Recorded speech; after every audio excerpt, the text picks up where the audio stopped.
Et le jour de scrutin, nous avons vécu un véritable braquage de la part de l'autorité administrative et de la part de la personne sur qui nous comptions d'ailleurs pour la bonne organisation des élections. Vous êtes de droit, pourquoi vous ne leur avez pas rappelé les normes, les règles normatives? Vous pensez que ces gens-là, lorsqu'ils violent les normes, ils les ignorent? Vous pensez que le voleur qui va voler, il ignore que le vol est interdit? Ils le savent très bien, mais ils sont dans une logique de braquage.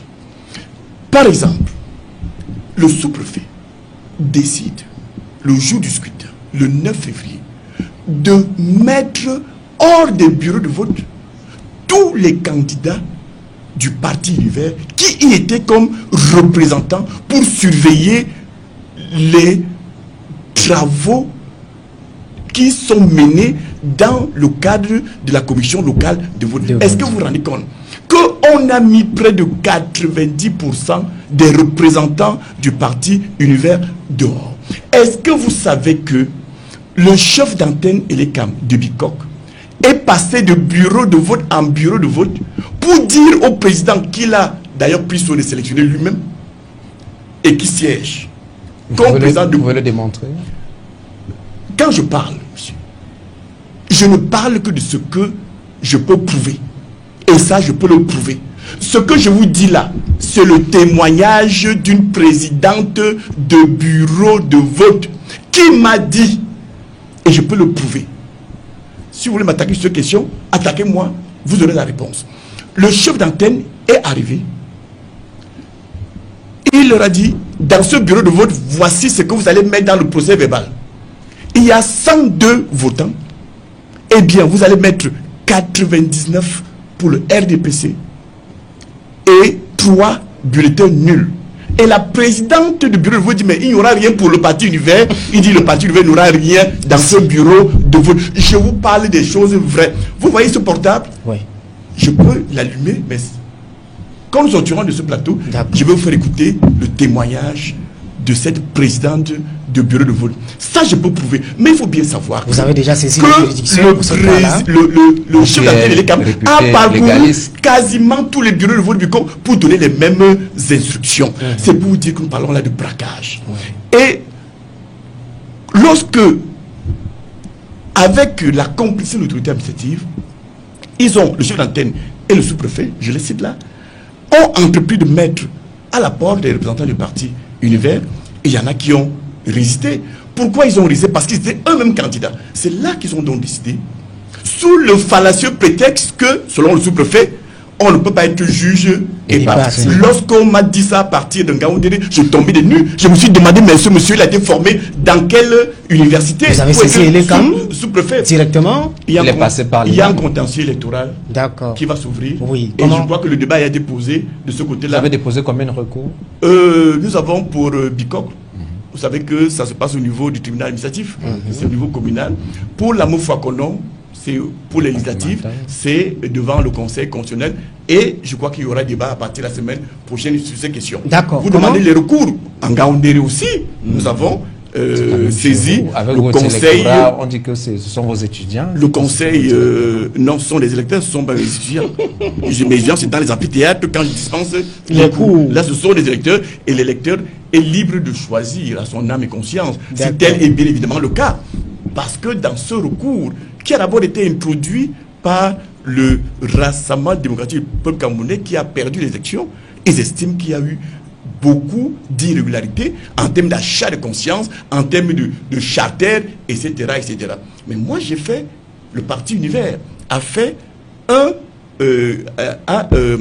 et entré dans cette procédure en intervention volontaire, en disant, oui, de ce côté-là, le RDPC reproche à l'UNDP des irrégularités, mais il faut dire que moi j'ai vu ce jour-là, ce sont les mêmes fautes qu'on pourrait reprocher au RDPC, en termes d'achat de conscience, en termes de charter pour venir voter, en termes de ceci ou de cela. Nous demandons aussi l'annulation des élections de ce côté-là, du côté de la circonscription d'Avina pour les législatives. Vous voulez donc savoir si nous avons exercé de recours. C'est pour dire aussi que la bataille politique ne se limite pas seulement sur le terrain, sur le scrutin. On continue la bataille devant les juridictions. Même si on ne gagne pas, parce que vous savez que de ce côté-là, on ne se fait pas beaucoup d'illusions. Vous allez entendre ce jour-là, irrecevable, mais l'important, je ne le dis pas. Mais il faut savoir que le plus important déjà, au moins, c'est de poser le problème. Ça fait aussi partie de l'action politique. D'accord. Professeur, comment va Eric Kennedy Foyet, qui était candidat du parti Univers en Bankomo? J'ai lu sur Facebook qu'il a été brutalisé et chassé de là. C'est vérifié? Mais je peux vous dire que ce que nous vivons sur le terrain, parfois on n'en parle pas parce qu'on va vous demander les preuves. Eh oui, vous voyez tout à l'heure, je vous dis qu'il y a eu des choses abominables à Bicoque. La première réaction, où sont les preuves? Ce que nous vivons sur le terrain, ce sont des énormités. Parfois, on a le sentiment que nous sommes dans un cercle sataniste en matière politique. Vous parlez de Bankomo et d'Éric Foyet. Est-ce que vous savez que pendant la campagne électorale, il y a eu mort d'homme? Un sympathisant, militant du parti Univers, a trouvé la mort. Tout simplement parce que dans son village, on estime que un parti dit d'opposition n'a pas le droit de citer et que la localité de Bankomo est la chasse gardée du Rassemblement démocratique du peuple camerounais et Univers n'a donc pas de place. Ses frères, entre guillemets, du village reprochaient à ce patriarche d'avoir fait venir dans leur village appartenant au RDPC un parti d'opposition. Il y a eu des chauffourées, il y a eu toutes ces violences qui ont conduit à la mort de ce brave Camerounais. Il faut encore le dire pour le guetter et paix à son âme. Il faut dire que le problème de Foyet est celui que nous évoquions. D'entrée, nous avons parlé du tribalisme. On dit que c'est un halogène. Voilà. Vous voyez, la politique du Parti Univers, c'est la promotion du vivre ensemble. Je suis né en Balmayou, ethniquement, tribalement, de Lamofou et Akono, mais dites-vous bien que j'étais maire à Ngaoundéré. Pourquoi est-ce que M. Foyet, qui est de l'Ouest, qui est né à l'Ouest Cameroun, dans l'Ouest Cameroun, ne peut pas être maire de Bankomo? Pourquoi? N'est-il pas camerounais? Peut-être, avec la nouvelle loi, il ne peut pas être super maire du centre. Dans une ville du centre.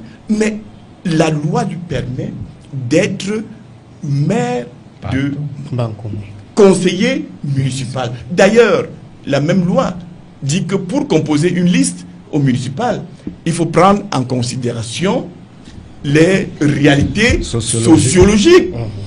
Et le problème de Foyet, il est là. Ce sont des menaces. Et ces menaces s'inscrivent toujours dans cette logique-là.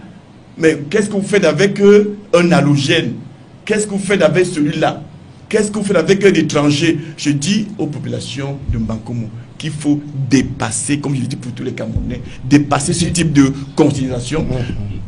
Chercher pour la mairie de Bankomo quelqu'un qui peut apporter de développement de Bankomo en termes d'eau potable, en termes d'électricité, en termes de soins de santé, en termes de bien-être de façon globale. Et cela n'est pas toujours fourni par celui qu'on considère comme étant son frère du village. Amen. Oui, professeur, vous a écouté sur le cas de Bankomo. Mais il s'avère aussi que le camp d'en face estime que les allégations du Parti Univers sont une forme de fuite en avant, parce que le Parti Univers n'a véritablement pas une base politique dans le coin, c'est-à-dire en Bankomo. Vous comptez combien de militants de ce côté-là? Lors de la dernière présidentielle, l'élection présidentielle, quel a été le score du Parti Univers de ce côté-là, pour qu'aujourd'hui on puisse dire véritablement que le Parti Univers pouvait challenger le RDPC? Parce que de l'autre côté, on dit que le Parti Univers n'était véritablement pas représentatif. Il s'est fait bastonner, battre sur le terrain, simplement parce que le RDPC envahit tous les petits coins, tous les petits villages de Bankomo. Et aujourd'hui, il faut trouver facilement une raison. Et c'est une forme de fuite en avant de la part du Parti Univers que de dire que M. Foyet a été chassé. Ce qui est important, ce n'est pas la victoire pour un parti politique, c'est s'installer. Et il y a toujours un moment où on commence à s'installer. Mais le débat n'est pas là. Le débat est que on empêche à un parti légalisé de s'installer dans une localité. Est-ce que les et c'est ça, bulletins ça qui est du parti grave. Univers n'étaient pas dans les bureaux de vote? Est-ce qu'il n'y avait pas les bulletins du parti Univers? Il y avait, une fois de plus, je vous le dirai, le débat n'est pas là.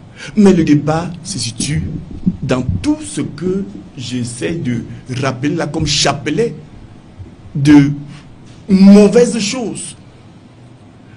Les menaces, la corruption, l'intimidation, les achats de conscience, le tribalisme. Voilà où se trouve le problème. On peut aller aux élections, oui, on peut les perdre. Mais qu'on les perd en toute loyauté, dans l'esprit de fair play, même si un parti politique présent dans une localité et se trouve avec 1%. Si les choses se sont passées à la régulière, eh bien, nous accepterons notre score. Oui, le parti Univers n'est pas autant implanté que celui qui est depuis 60 ans. Depuis l'UC, l'UNC et DPC. C'est normal. Mais il n'est pas interdit à un nouveau venu de chercher à s'implanter pour que dans 5 ans, 10 ans, 15 ans, qu'il puisse renverser la tendance. C'est de cela que nous attendons d'un parti politique qui arrive quelque part.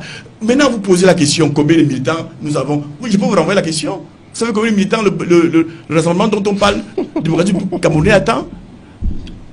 Le débat n'est pas à ce niveau. Mais je peux vous dire, pour répondre objectivement à votre question, que vous avez vu que le parti Univers a pu déposer une liste. Objectivement, la réponse est simple. Le parti Univers a au moins 25 militants en Bankomo. Si vous ajoutez à cela le déploiement qu'on a observé dans les bureaux de vote de ces militants-là qui sont allés défendre les intérêts en termes de surveillance. Oh mon Dieu, dans un pays, un état de droit, un parti politique est obligé d'envoyer des représentants surveiller le président du bureau de vote, le représentant de l'État. Mais c'est scandaleux cela, parce que c'est ça. Est-ce que vous ne regrettez pas d'avoir participé avec tout ce que pourquoi est-ce que vous ne regrettez donc pas? Parce que nous n'allons jamais regretter de nous déployer sur le terrain, parce que le moment des élections est le moment où un parti politique doit non seulement se faire voir, mais aussi chercher à se déployer pour chercher à engranger quelques parcelles de pouvoir. C'est donc tout à fait normal. On ne peut pas regretter, même lorsqu'on s'en sort avec 0%. Le seul fait d'avoir participé, eh bien, c'est déjà une victoire. Vous êtes un de la politique et c'est pas nouveau. Rien ne vous surprend aujourd'hui. Tout ce que vous êtes en train de relever aujourd'hui, vous relevez là, rien ne vous surprend. C'est-à-dire que sur le terrain, lors de la présidentielle, ce qui ne peut pas me surprendre, vous saviez que ça devait arriver. Vous saviez quand même que en allant sur ce terrain-là, il y a le camp d'en face a une machine. Mais sauf que lorsqu'elle se écrase tout sur son passage. Je savais. Oui, vous dites écraser. Qu'est-ce que ça signifie? Écraser. Vous écraser. Si c'est écraser sur le plan électoral, ben je dis salut. Mais écrasez-nous sur le plan électoral.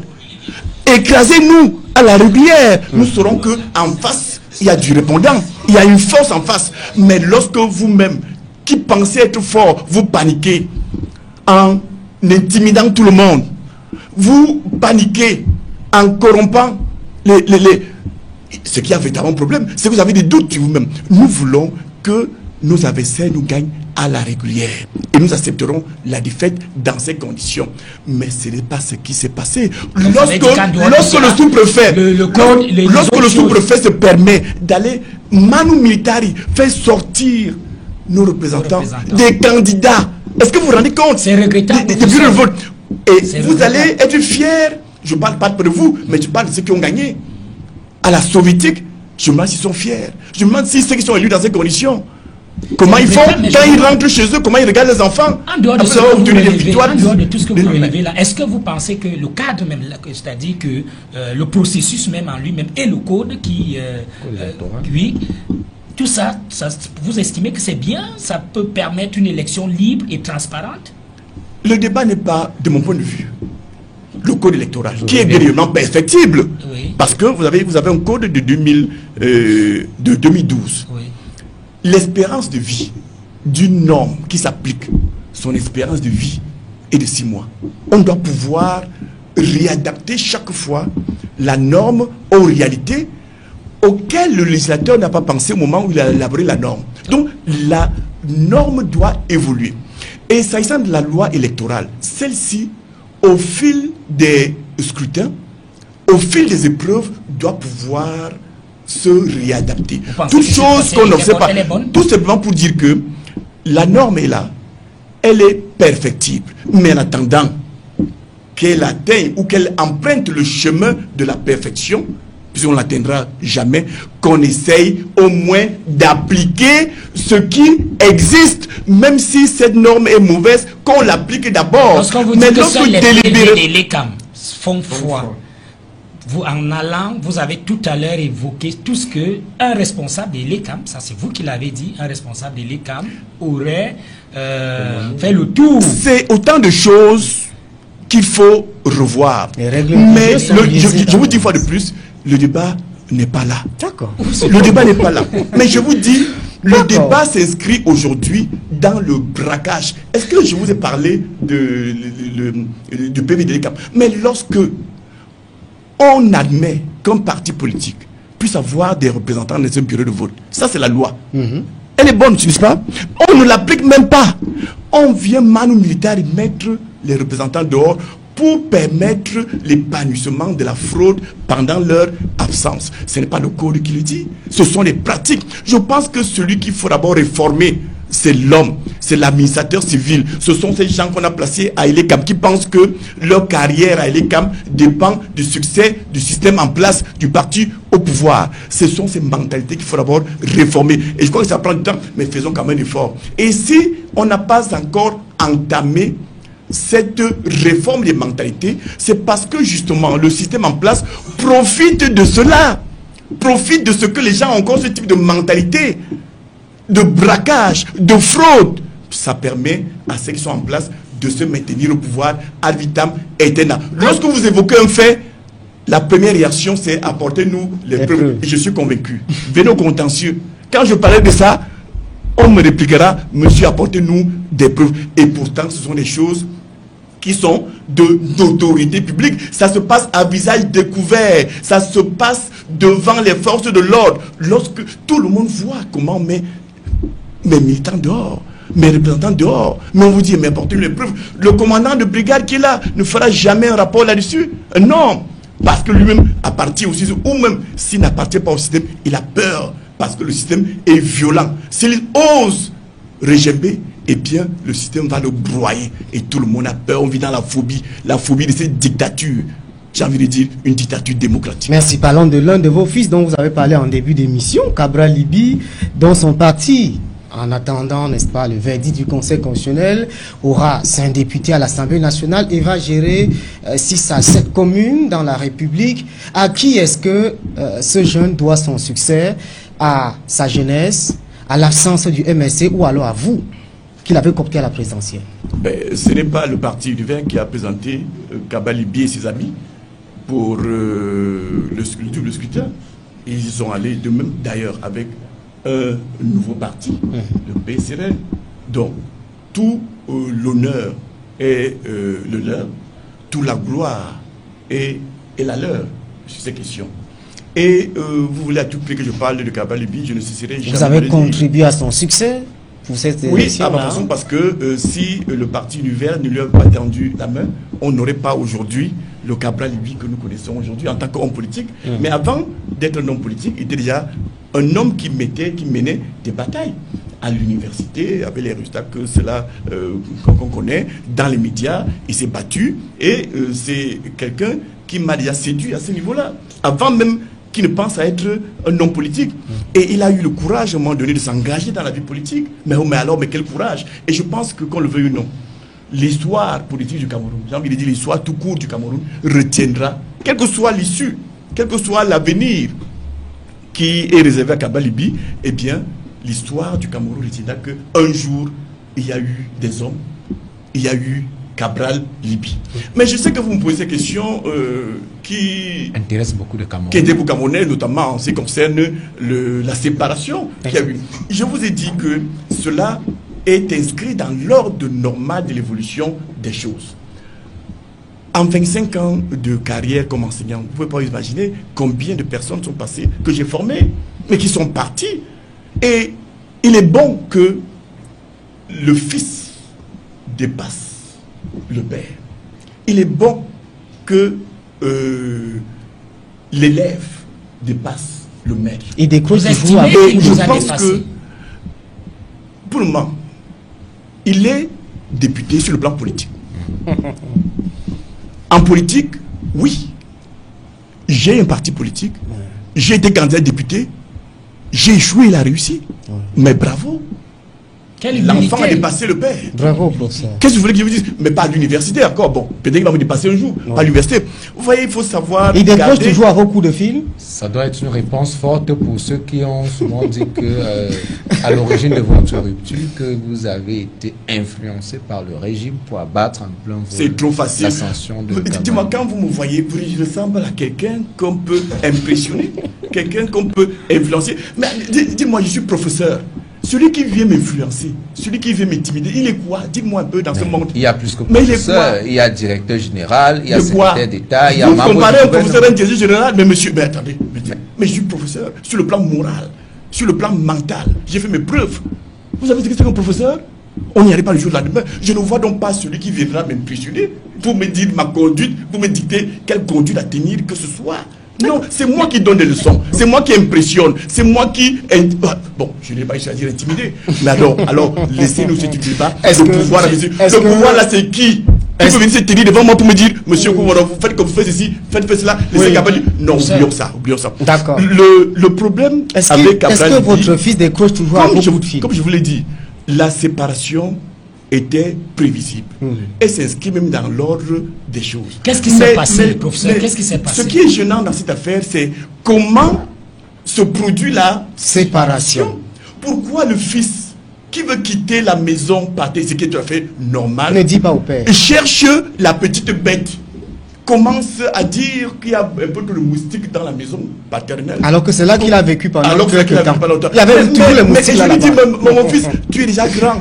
Et tu peux t'en aller. Oui. Mais vas-y, va créer si tu veux un grand parti, puisque le parti univers n'est plus à la dimension du grand homme que tu es devenu. Vous voyez que vous avez un fils qui est médecin, qui habitait dans la petite maison paternelle. N'est-ce pas, à un moment donné, le père lui dira, mais tu es déjà un grand médecin, va construire une grande maison. Et ouvre ta clinique. D'ailleurs, est-ce que l'enfant a même besoin de ce conseil paternel? Il s'en va, c'est tout à fait normal. Mais ce qui est mauvais, comme je l'ai dit, c'est lorsque, pour s'en aller, l'enfant commence à dire que il y a, La question, il y a un professeur. peu trop de musique. Vous voulez savoir si il décroche encore mais, Vos coups de fil. je vais être franc avec vous, je n'ai pu parler avec Abraham Libi depuis le mois de février. C'est Je regrettable le dis- ça pour je- vous. je le dis Quel pour- février? 2000. Nous sommes en février, là. Ah professeur. oui, il y a un an, depuis février, je ne suis pas sûr, toujours. fait un an. Depuis février 2019, je n'ai pu jamais parler Avec- avec Cabral. C'est vrai, pendant le... C'est décevant quand même. Le dialogue national, nous sommes rencontrés, nous sommes embrassés Oui. entre père et fils. Un peu d'hypocrisie politique, quoi. Non, c'était pas... Ça, c'est pour les caméras, professeur. De façon, non, nous n'attendons pas les caméras quand nous rencontrons, nous n'avons pas organisé ça. Vous êtes nous en sommes public. rencontrés et nous, Et de nous bonnes savions. séances. C'est la dernière fois. Et je le dis pour le regretter. Mais nous suivons mutuellement nos activités. Et Professeur, bon, professeur, est-ce que c'est l'argent qui vous a séparé? non, je ne suis Qu'est-ce pas qui un homme, vous a je séparé? ne suis pas un homme argent. Qu'est-ce qui vous a séparé? Je pense que l'enfant, gêné par la relation étroite qu'il avait avec son père, cherchait à s'en aller et il a trouvé, peut-être conseillé par ses amis, il voulait trouver un prétexte pour s'en aller et ça a créé cette petite étincelle que nous connaissons, qui explique aussi pourquoi nous ne parlons pas au téléphone. Mais je crois que ça peut s'arranger, ça va sûrement Vous êtes fier s'arranger. de lui? Le temps, je l'ai déjà dit. Oui, d'accord. Avec le peu de temps qui nous reste, on va parler de vous, de l'université, de la politique et aussi du football. Professeur, enseignant à l'université, on sait bien sûr que nos universités ont tous les problèmes du monde, rarement classées parmi les 100 premières universités africaines. Quel est le bilan du professeur Fami Ndongo à la tête du ministère de l'enseignement Vous voulez à supérieur? tout prix que je parle de Fabien Dogo, on dira encore, vous savez, je suis en procès. Puisque vous n'êtes pas influençable, professeur, vous l'avez dit tout à l'heure. Quel est son bilan? Il est quand même le grand chancelier. On vous connaît quand même franc. Pour vous là. dire que je ne suis pas impressionnable, M. Fami Dongo a écrit une lettre au recteur de l'université de Ngaoundéré il y a 3 ans lui disant que je vends les épreuves à l'université. Je l'ai amené au tribunal, nous sommes au tribunal, nous sommes à la Cour suprême. C'est pour vous dire que personne ne m'impressionne, surtout quand je suis dans mon bon droit. Oui. Donc, je préfère pas parler de lui parce que ses affaires sont encore en cours. Comment va l'université? Vous voulez que nous parlons de l'université? Comment va notre université? L'université va mal. Je me pose la question, c'est de savoir si l'université camerounaise existe. Pour moi, je regarde l'université du Cameroun comme des centres de formation des diplômés qui vont se retrouver en train de chercher pourquoi vous pas vous seulement professeur un emploi, mais peut-être parce qu'il y chercher en a un matricule. beaucoup de professeurs comme vous qui abandonnent les enfants et se consacrent soit à leur club de football, soit à leur parti politique, à leur carrière politique. C'est ce qu'on vous a dit de moi. Je fais mes cours Quand est-ce que vous régulièrement. Je fais mes cours régulièrement. Je corrige mes copies. Je participe aux soutenances de mémoire et de thèse. Je dirige les étudiants. Mais au moment où j'entrais dans ce studio, j'étais en pleine communication avec un étudiant qui vient de déposer sa thèse de doctorat. Et il était question de voir comment accélérer le processus de soutenance. C'est pour vous dire que je fais mon travail à l'université. Et personne de ce côté-là ne me prendra à défaut. J'organise mon travail avec les multiples casquettes qui sont les miennes, comme je peux. Je suis président de club. Cela ne devait gêner aucunement. Vous savez, peut-être parce que je suis un homme public, tout le monde sait ce que je fais. Mais vous-même, nous tous là, nous avons des multiples activités. On est président de la chorale, président de l'association de ceci ou de cela. Ouais. On est père de famille. On est au cadre. Nous avons tous des multiples casquettes. Et il appartient à chacun de savoir organiser ses activités, de bien mettre en place un agenda journalier, un agenda semestriel, mensuel ou annuel pour mieux mener toutes ces activités. Même pendant que je menais la campagne électorale, monsieur, je corrigeais mes copies à l'université. J'allais à l'université corriger les copies. Et vous savez que je suis professeur, donc j'ai des assistants. Je peux leur confier un certain nombre de tâches qu'ils assument sous ma supervision. Je fais donc mon travail. Alors ne pensez pas que parce que je suis dans la politique, parce que vous me voyez à Yaoundé en ce moment en période électorale, eh bien, je suis les activités de l'université, les activités qui sont les miennes, les activités qui sont placées sous ma responsabilité, même à partir d'ici. Je viens de vous faire pas de cet entretien que je viens d'avoir avec un étudiant qui a déposé une thèse que je dirige. Je fais mon travail. Comment sauver notre université? Alors, le LMD a échoué, doctorat professionnel, c'est le combat à l'université. Comment sauver notre université? Allez simplement voir le comportement des enseignants-chercheurs à l'université. Ils n'ont pas de prime, c'est ce qu'ils disent. Ouais, bon, ils font des grèves là, ils n'ont pas de ça c'est un autre problème. Mais vous percevez quand même vos primes, professeur? Prime de recherche. Oui. Ça, je peux vous dire. Vous voulez que je fasse la confidence? À 15 h, j'ai ouvert mon portable et j'ai découvert que j'avais ma prime de recherche. C'est ça qui a été revendiqué, pour laquelle un mouvement de grève a été annoncé. Mais moi, je dis, je suis honnête, j'ai ouvert mon portable. Le montant, c'est combien, professeur? Moi, je ne vous le dirai pas. Pourquoi est-ce qu'on aime s'accrocher aux choses de l'argent? Ce sont les fonds publics, professeur. Et alors, où se trouve le problème? Mais sur mon salaire provient des finances publiques. Pourquoi on ne parle pas de mon salaire? Vous ne parlez que des primes de recherche. Des publicités. Oui. Le président veut savoir si véritablement ces gens ont respecté ces instructions. C'est pour la recherche et je fais de la recherche. Ah, d'accord. Combien d'articles j'ai publiés en dedans? Tout à l'heure, je vous parle de. Combien d'articles publiés pour ça? Avant ça, il y avait une question importante que Christian lui a posée, savoir comment sortir donc de l'auberge. Comment sauver l'université? Il faut beaucoup produire. Il faut que l'université, dans son organisation,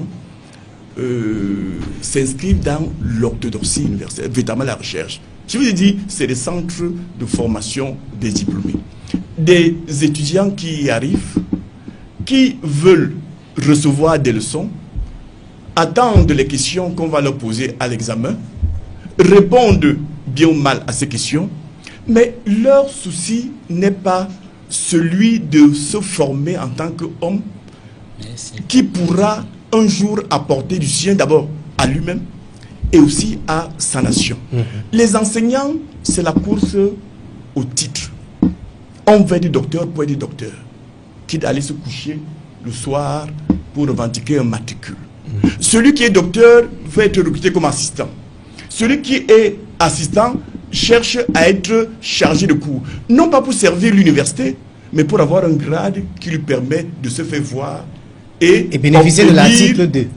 obtenir peut-être dans une administration d'un poste de chef de bureau, de chef de service, de directeur. Voilà l'esprit qui anime les hommes de l'université. Sur le plan infrastructurel, est-ce que vous vous rendez compte que l'université de Ngaoundéré a été créée en 1993? Je ne connais pas une bibliothèque digne de ce nom à l'université de Ngaoundéré. Quelles recherches fait-on de ce côté-là? Je ne connais pas un seul laboratoire digne de ce nom à l'université de Ngaoundéré. Et figurez-vous que de ce côté-là, on a une faculté de médecine vétérinaire. Je vous dis que je ne connais pas un seul laboratoire de ce côté-là. Comment font-ils de la médecine vétérinaire théorique? Est-ce que vous vous rendez compte que parfois ils sont obligés de partir de l'université de Ngaoundéré qui se trouve à 15 km sur la route de Garoua pour aller à près de 40 km de l'autre côté de la ville, à Wakwa, pour profiter des quelques tubes d'essai qu'on trouve encore de ce côté-là dans un centre de recherche? C'est lamentable. La préoccupation des dirigeants de nos universités, c'est quoi? Vous n'avez qu'à voir le budget des universités. C'est le carburant du recteur, c'est le carburant. Parfois, je leur pose la question, l'université est-elle devenue une entreprise de transport où le doyen, le carburant pour 15 millions, le recteur, le carburant pour 40 millions? Mais dites-moi, vous appelez ça université? C'est les marchés, c'est le restaurant universitaire. La vocation d'une université, c'est quoi? C'est de nourrir les étudiants. C'est les mairies qui doivent s'occuper de ce genre de choses. L'université, c'est la recherche, la formation de l'homme. Oui, vous allez me dire que l'alimentation, c'est la formation de l'homme, mais ce n'est pas ça la mission première d'université. Loger les étudiants, voilà les précautions de recteur. Et chacun vient des recteurs pour accéder à ces choses bassement matérielles. Le carburant, les marchés publics. Mais c'est regrettable. Et c'est pour ça que je vous ai dit, vous savez, j'étais à l'université de Ngaoundéré pendant plus de 10 ans, chef de la cellule spéciale de contrôle. Je regardais tout ça et je dis, mais on est où? Est-ce vraiment cela l'université? Je le dis pour le regretter. Mais c'est beaucoup quand même.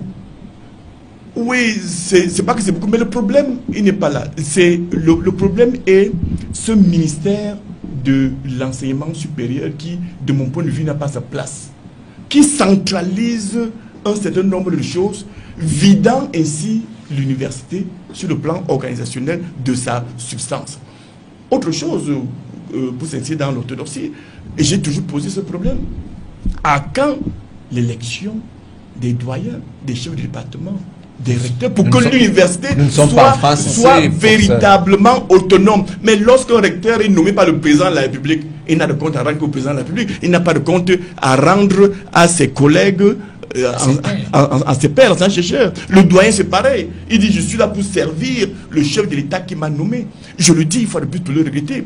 Tout sera donc mis en œuvre pour faire plaisir, non pas à l'université. Tout sera mis en œuvre pour servir, non pas l'université, mais le pouvoir politique qu'il a nommé. L'université camerounaise est hautement politisée. L'université camerounaise n'est pas détachée des réalités regrettables du Cameroun en termes de richesse, de course aux richesses matérielles. Tout à l'heure, je vous ai parlé du carburant. Du carburant. L'université apparaît comme une entreprise de transport. Mais vous ne voyez même pas ces voitures dans lesquelles on met le carburant. Mais on vous dit que le recteur le carburant est de 20 millions. Le président du conseil d'administration, le carburant pour je ne sais pas combien. Mais je ne prends là qu'un exemple. Je ne vous dirai pas de tous ces marchés avec les détournements. D'ailleurs, vous savez combien de recteurs d'université on trouve en prison aujourd'hui? Est-ce que vous trouvez que c'est normal qu'un recteur d'université se retrouve en prison? Pourquoi? Pour avoir détourné des choses bassement matérielles. C'est pour dire l'image de l'université. Et je le dis encore pour répondre à vos questions. L'université, vous me demandez ici comment il se comporte. Je vous dis, l'université camerounaise n'existe pas en tant qu'université. Quoi de plus normal dans ce que je dis là, qu'elle soit classée dans ce que vous savez. D'accord, parlons d'autre chose, le temps évolue. On vous appelle professeur, vous êtes quoi? Maître de conférence, professeur agrégé des universités? Professeur titulaire? Oui, je suis agrégé de quoi? J'ai le grade de maître de conférence. On n'est pas agrégé alors. Je ne sais pas s'il faut que nous ouvrons ce débat. Non, on n'a plus assez de temps. L'agrégation est un examen réservé aux chargés de cours au Cameroun et aux maîtres assistants au niveau africain pour accéder au grade de maître de conférence. Ce n'est donc pas un titre, c'est un examen qu'on passe pour accéder à l'université. Il y a 4 grades: assistant, chargé de cours, maître de conférence, professeur.